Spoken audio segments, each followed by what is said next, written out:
ಮಾಜಿ ಪ್ರಧಾನಿ ಕಾಂಗ್ರೆಸ್ನ ಮನಮೋಹನ್ ಸಿಂಗ್ ಈ ಒಂದು G20 ಶೃಂಗಸಭೆ ಜೊತೆಗೆ ನರೇಂದ್ರ ಮೋದಿ ನಾಯಕತ್ವವನ್ನು ಹೊಗಳಿದ್ದ ಬೆನ್ನಲ್ಲೇ ಕಾಂಗ್ರೆಸ್ನ ಹಿರಿಯ ನಾಯಕ ಗಾಂಧಿ ಕುಟುಂಬದ ವಿರುದ್ಧ ಸಿಡಿದೆದ್ದ ಶಶಿ ತರೂರ್ ಕೂಡ ನರೇಂದ್ರ ಮೋದಿಯ ಡಿಪ್ಲೊಮೆಸಿಯನ್ನು ರಾಜತಾಂತ್ರಿಕತೆಯನ್ನು ಹೊಗಳಿದ್ದಾರೆ. G20 ಶೃಂಗಸಭೆಯನ್ನು ನರೇಂದ್ರ ಮೋದಿ ನಾಯಕತ್ವದಲ್ಲಿ ಭಾರತ ತುಂಬ ಚೆನ್ನಾಗಿಯೇ ನಿರ್ವಹಿಸಿದೆ. ಹಾಗಾಗಿ ಇಲ್ಲಿ ನಿರ್ವಹಿಸಿದ ರೀತಿಗೆ ಹಾಗೇನೆ ವಿಶ್ವ ಮಟ್ಟದಲ್ಲಿ ಭಾರತಕ್ಕಿರುವಂಥ ರಾಜತಾಂತ್ರಿಕತೆಗೆ ಮೆಚ್ಚುಗೆಯನ್ನು ಹೇಳಲೇಬೇಕು ಅಂತ ಹೇಳಿದ್ದಾರೆ. ಹಾಗೇನೆ ಅದರ ಜೊತೆಗೆ ಏನೆಲ್ಲ ಮೈನಸ್ ಇತ್ತು ಅನ್ನೋದು ಕೂಡ ಒಂದು 2 ವಿಚಾರಗಳನ್ನು ಮುಂದಿಟ್ಟಿದ್ದಾರೆ. ಇಲ್ಲಿ 3 ದಿನ ದೆಹಲಿಯ ಜನ ಬಡ ಕೂಲಿ ಕಾರ್ಮಿಕರಿಗೆ ಕೆಲಸ ಇಲ್ಲದೆ ಇರುವಾಗಾಯಿತು.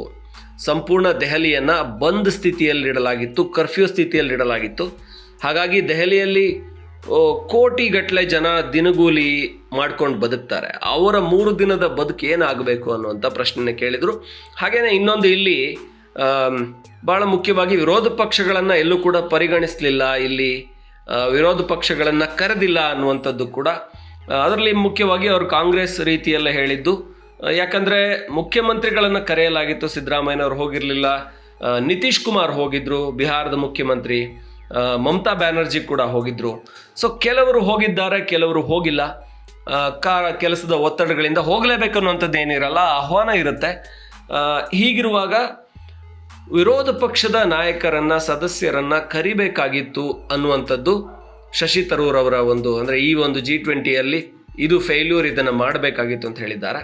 ಆದರೆ ಒಟ್ಟಾರೆ ಈ ನಾಯಕತ್ವವನ್ನು ಭಾರತ ಸಂಘಟಿಸಿದ ರೀತಿಯನ್ನು G20ಯನ್ನು ವಿಶ್ವಮಟ್ಟದಲ್ಲಿ ಭಾರತದ ಹೆಸರು ಇನ್ನೂ ಎತ್ತರಕ್ಕೆ ಬೆಳೀತಾ ಇದೆ ಅನ್ನೋದನ್ನು ಅವರು ಕೂಡ ಒಪ್ಕೊಂಡಿದ್ದಾರೆ.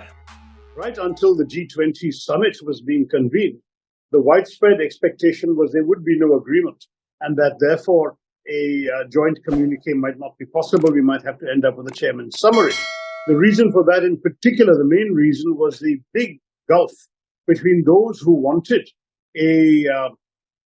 a condemnation of the Russian war in Ukraine and those like Russia and China who wanted no mention whatsoever of that subject.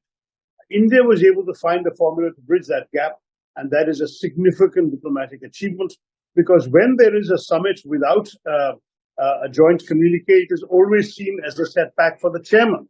Here the chairman has pulled off a diplomatic. But the overall presidency has been different from previous presidencies, and there are both good and bad elements in it.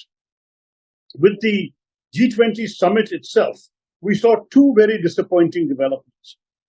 One was the complete exclusion of the public interest from the summit. You found, for example, the shutdown of Delhi for 3 days, with great difficulties caused to daily wage workers and others who had no income for those days.